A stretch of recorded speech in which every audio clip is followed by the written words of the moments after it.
27 de marzo de 1945, un B-29 despegó de Guam llevando 12 cilindros de 2.000 libras. Sobre el estrecho de Shimonoseki, el canal más transitado de Japón, los cilindros cayeron y se hundieron. Minas magnéticas, acústicas y de presión, las primeras semillas del bloqueo naval más efectivo de la historia. En Tokio, el ministro de Marina Yonai Mitsumasa leyó los informes entendiendo exactamente lo que estaba viendo. A los 66 años, había pasado su vida en la Armada Imperial. Había opuesto la guerra con América desde el principio. Ahora sintió el peso de lo inevitable. Esto era el principio del fin. Los submarinos americanos ya habían estrangulado las líneas de suministro marítimo de Japón. La flota mercante había sido reducida a restos dispersos, pero los submarinos dejaban brechas. El transporte costero podía moverse entre puertos de noche. El estrecho de Shimonoseki había permanecido relativamente seguro. Hasta ahora. Las minas lo cambiaron todo. Simplemente esperaban, invisibles y pacientes, y podían ser esparcidas por miles, cerrando cada puerto, cada estrecho. Yonai entendió lo que el almirante Chester Nimitz había comprendido. No necesitabas invadir Japón si podías sellarlo y dejar que el hambre hiciera el trabajo. Operación Inanición. A través de marzo, abril y mayo, los B-29 vinieron noche tras noche. 12.000 minas sembradas en cada puerto importante. El estrecho se volvió intransitable. La bahía de Tokio se convirtió en un campo minado. Todas las ciudades portuarias encontraron sus puertos cerrados. El efecto fue catastrófico. El tráfico marítimo cayó al 10% para julio. La mera amenaza paralizó el movimiento. Los capitanes se negaban a salir. Japón se encontró cortada del océano. Yonai observaba los informes. Cada semana empeoraban. Las importaciones de alimentos cayeron por debajo de niveles críticos. La ración de arroz tendría que cortarse. No llegaba petróleo. Las materias primas habían dejado de fluir. Las minas hacían imposible que Japón continuara la guerra.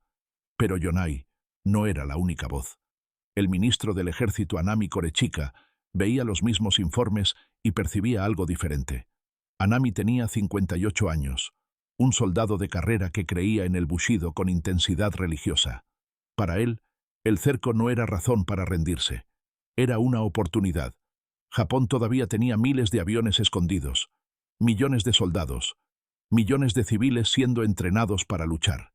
Esta división entre el realismo naval de Yonai y el fanatismo de Anami definió la lucha en el Consejo Supremo de Guerra de 1945.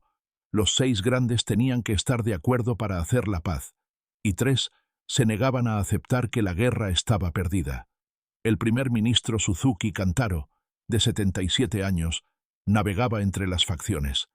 Tenía la confianza del emperador Hirohito, y todos entendían que solo el emperador podía romper el estancamiento.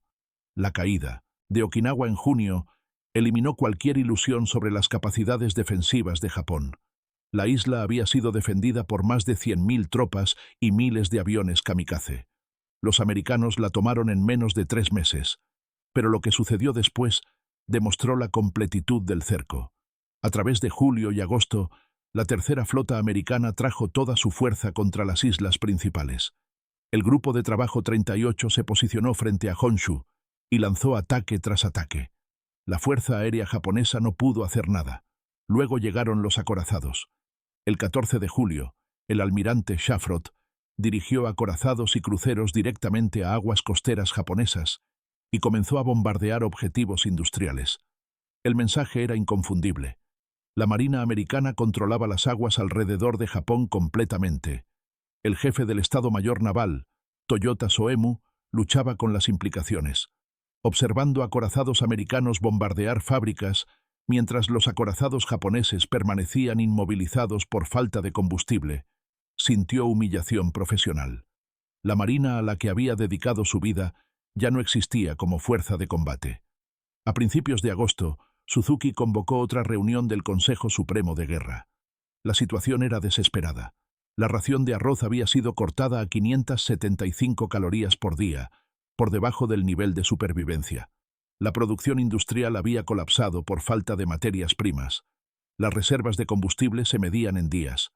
Yonai expuso la situación naval. La flota combinada ya no existía como fuerza de combate. Los buques estaban inmovilizados. Los americanos controlaban los mares completamente. No había perspectiva de romper el bloqueo. Anami rechazó su conclusión. La guerra se decidiría en tierra cuando los americanos intentaran desembarcar. El 6 de agosto, el Enola Gay dejó caer una bomba atómica sobre Hiroshima.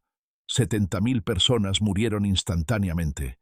El 8 de agosto, la Unión Soviética declaró la guerra a Japón e invadió Manchuria. El 9 de agosto, una segunda bomba destruyó Nagasaki. Esa noche, el Consejo Supremo de Guerra se reunió. La reunión se estancó 3-3. A las 2 de la mañana, Suzuki solicitó una conferencia imperial. El emperador Hirohito, de 44 años, entró a la sala de conferencias. Escuchó en silencio. Cuando las presentaciones terminaron, habló. Su voz era tranquila. Dijo que continuar la guerra significaría la destrucción de Japón y la extinción del pueblo japonés.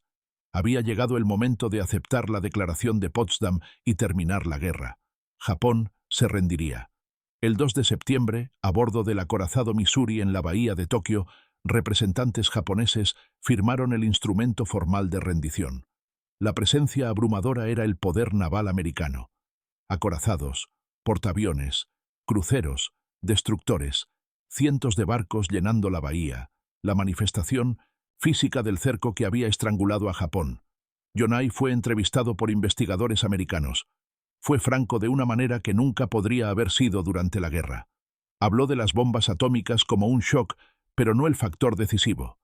Habló de la invasión soviética como un desastre, pero no el golpe final. Lo que realmente había derrotado a Japón, dijo, fue el bloqueo naval. Los submarinos, las minas y las incursiones que habían cortado a Japón del mundo, que habían hecho imposible importar alimentos, combustible o materias primas, que habían reducido la nación al hambre y la parálisis. El cerco de Japón por fuerzas navales americanas fue uno de los bloqueos más completos y efectivos en la historia militar.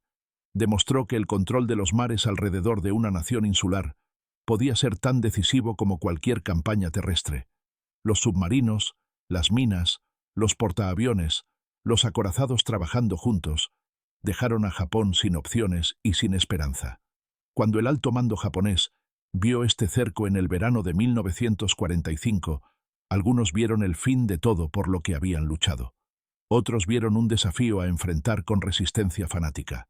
Pero todos, de diferentes maneras, entendieron que Japón había sido derrotada por el elemento que una vez había esperado dominar. El mar que rodeaba las islas principales se había convertido en una prisión de la cual no había escape.